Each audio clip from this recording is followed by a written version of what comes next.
AFTV Turkish, what do we say after a defeat like that? Full of optimism going into the game. We've been playing well. But I have to say that performance today was not, I don't know what to make of it, because it was so uncharacteristic of what we've seen in recent games from Arsenal. Yeah, it's not the best way to start off the business end of the season. You know, I don't think international break helped us. Our momentum was good going into that. The break, I mean, you look at Tierney, you know, played 2 90-minute games for Scotland. He's returned injured, or something happened in training where he's injured. It looks like Why has he played 2 90-minute games? Why have we not said to Scotland there were friendlies? Yeah. You know, I don't get that. I don't get it either, Rob. But on the other flip side, you have Partey, who played 2 important 90-minute games, and he looks like he's pulled up, and that's going to be a few weeks as well. So not only the L today, not only did Tottenham, you know, catch up 3 points on us yesterday, but we've lost some key players. Not only key players, but some of the mature, experienced players. Some of the players we looked at over these last few weeks and months as players, a big part of our turnaround. So it's not the best way at all to start off this business end, Rob. Top 4 still there. You know, I know a lot of people are going to, you know, say it's over. And I understand that, because after this sort of a performance, it's not just the result. That was the worst performance of the season, in my opinion. I think it trumps the Everton performance. Yeah. Honestly, I think that was the worst performance of the season. On one hand, I'll give credit to Vieira, because Vieira's tactics essentially nullified us in that first half. They was all over us. They was top heavy, a 5-man in our half, and it worked.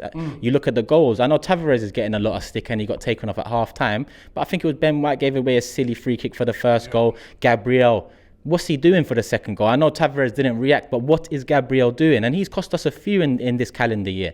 So the mistakes have come back to haunt us. Not the best time, but there's still time for us to readjust and get back to winning ways this Saturday against Brighton.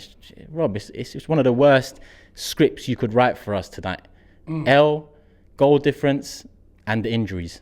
Yeah, and I mean, like you said, you know, I mean, a lot of people are giving Tavares a lot of stick. He had an absolute shocker again. This is worrying, isn't it? Because if Tierney's going to be out for a long time, you know, I heard, well, Arteta said it doesn't look good. Who's going to play at left back? You know, I mean, because we lose a lot without Tierney there. Xhaka came in, all right, he solidified it and was a bit better. But Tavares, if he's not, you know, it looks like the manager doesn't trust him now. This is twice now he's been hauled off in a very quick succession after coming on. Yeah, I feel like he was unlucky today as well. Yes, he did have a poor first half, but everyone had a poor first half, Rob. My thing with Tavares is, you know, earlier in the season when Tavares showed good signs of potentially being a backup and challenging Tierney for that position, he had Tomiyasu on the other side. When Tomiyasu plays, Tomiyasu slots into a free when we're on attack. When Tomiyasu hasn't been there, Tierney's the one that slots in on the free and Cedric attacks. Today we didn't have Tierney or Tomiyasu.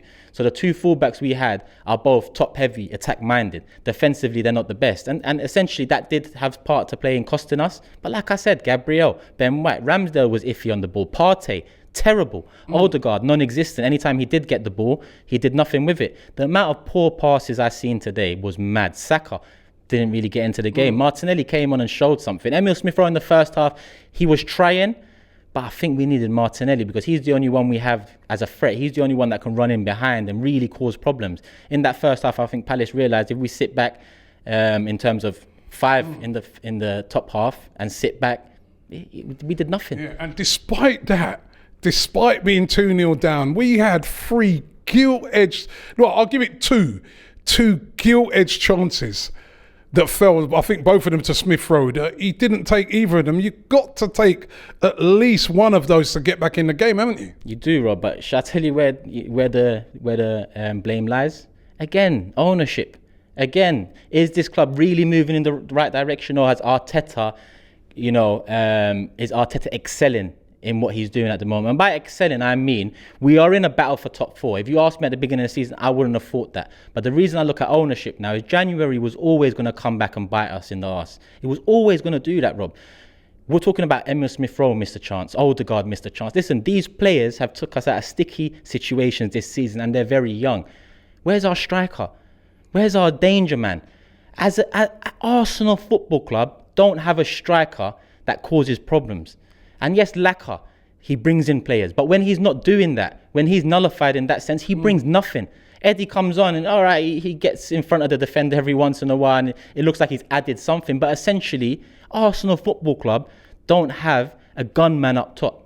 We don't have a danger man up top. So yes, Emil Smith-Rowe should have scored. Yes, Odegaard should have scored. But at the same time, how many times have they saved us and got us 3 points this season? So it's really hard to look at them and say, it's on you, because it's not on them. It's on the ownership again. In January, we did nothing. In fact, in January, we weakened the side. Not only striker, midfield as well. In January, we saw the midfield options we had was scarce when Partey went over to African Cup of Nations, when Xhaka got a red card. We saw the backups weren't good enough. Lokonga came on today, did nothing. Essentially, we haven't covered our backs in the January transfer window. From January up until now, Arteta's done an amazing job to make us forget about January. But today, it's a reminder that we haven't got the necessary to be confident about finishing top 4. We still can, but we can't be confident about it, Rob. Shop for AFTV merch at shop.aftv.co.uk. Subscribe to us on YouTube. Follow us on Instagram, Facebook, Twitter, TikTok, Snapchat, and Twitch. We've got content for every platform, so check it out.